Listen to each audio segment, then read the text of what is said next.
রাধে রাধে। সকাল সকাল আমি মাছ ভেজে নিচ্ছি। এটা হচ্ছে পাঙ্গাস মাছ। তো আমি আজ পাঙ্গাস মাছ ভেজে নিলাম, সাথে নিলাম মরিচ। তো শুকনো মরিচ দিয়ে পাঙ্গাস মাছ দিয়ে সকালের খাবার খেয়ে নেব। তো এই কিন্তু খেতে ভালো লাগে। হঠাৎ করে আমি নিয়ে এলাম কচুর ডগা। তো কচুর ডগা নাকি খেতে ভালো লাগে, এগুলো আমি কখনো খাইনি, এই প্রথম আমি খাবো। তো আমাকে বললো পাশের বাড়ি এক দিদি যে কচুর ডগা নিয়ে কেটে খেয়ে দেখো। তো জেনেছি আমি ছোট ছোট করে ডুম ডুম করে নিচ্ছি।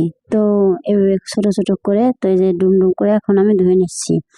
ধুয়ে পরে গুছাবো, গুছানোর পরে রান্না করবো। তো মাছ ভিজিয়ে নেব। তো ফ্রিজে এলাম মাছ নিতে।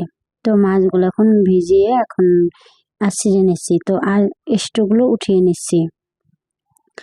তো এই যে মাছগুলো ধোয়া হয়ে গেছে, এখন আমি কচুর ডগাগুলো কেটে নিচ্ছি। তো চিকন চিকন করে ফুলে নেব। তো যে ফুলে নেওয়ার পরে লবণ দিয়ে মাখিয়ে রাখলাম, ভয় লাগে যদি গলা চুলকায়। তো তেল ভরে নিলাম। তো এই যে মাছগুলো মাখিয়ে নিচ্ছি লবণ হলুদ দিয়ে, এখন আমি ভেজে নেব। তো এই যে তেলের পর মাছগুলো ছেড়ে দিলাম। তো এটাকে বলে ঝাটকা মাছ।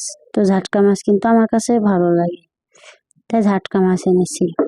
তো এই যে ঝাটকা মাছ রান্না করব আমি গাঠি দিয়ে। তো কচুর মুখিও বলে, গাঠিও বলে, যে যেমন বলে।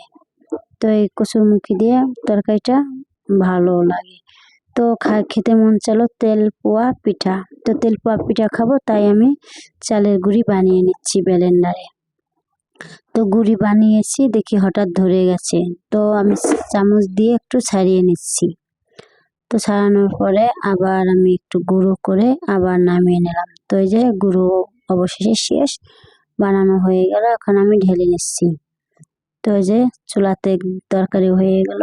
তো এটা মাছের ঝোল খুবই সুন্দর হয়েছে। এই যে কচুর ডগার ভাজি, তো একটু সর্ষে বাটা দিয়ে মাখিয়ে নিলাম। তো এখন আমি জল, চিনি আর চালের গুঁড়া দিয়ে মিশিয়ে এই যে তেল পোয়া পিঠা বানিয়ে নিচ্ছি। অসাধারণ ফুলেছে। এই যে পিঠা বানাই এত সুন্দর ফুলে না, আর যা পিঠা ফুলেছে। তখন আমি একটু দেখাবো আপনাদের। ওই যে সবগুলো পিঠা আমি নিয়ে এসেছি, অসাধারণ ফুলেছে। তো বন্ধুরা, ভিডিওটি ভালো লাগলে লাইক দিবেন, ছোট্ট করে কমেন্ট লিখবেন। আর নতুন নতুন ভিডিও পেতে চাইলে অবশ্যই পেজটি ফলো করে রাখবেন। টাটা বন্ধুরা, আবার দেখা আপনাদের সাথে। বিদায়।